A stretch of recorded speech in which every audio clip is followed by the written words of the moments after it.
Corporate partnership is WWF's way of working together with companies who have aspirations to be transformational, not only to change themselves, but also to be inspiration for their own industries.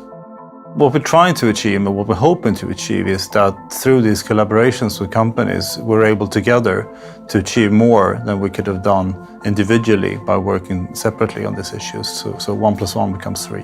Well, I think the sort of the heavy industries are, of course, it comes natural that these are the ones where they sit on the biggest impacts, and that's also where the biggest savings and decreases of that impact need to happen.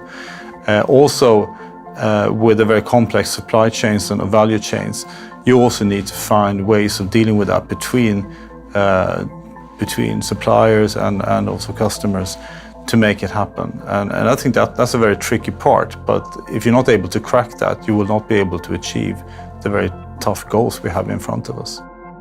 Quite often, if you're able to reduce carbon, you will automatically reduce costs as well, because well, especially in your industry, quite a lot of the cost is associated with work being put into machines running, fuel, etc. So it comes natural that sort of material-intense industries, and also lots of construction material is of course used as well, and taking good care of that and using it effectively, of course, saves costs on top of getting the climate savings.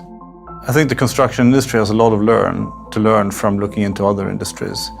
It is quite a traditional industry, which tend to be quite looking inside the industry. And I think there are needs, so we just have to start looking inside to be able to achieve those very tough targets which lie ahead of the industry.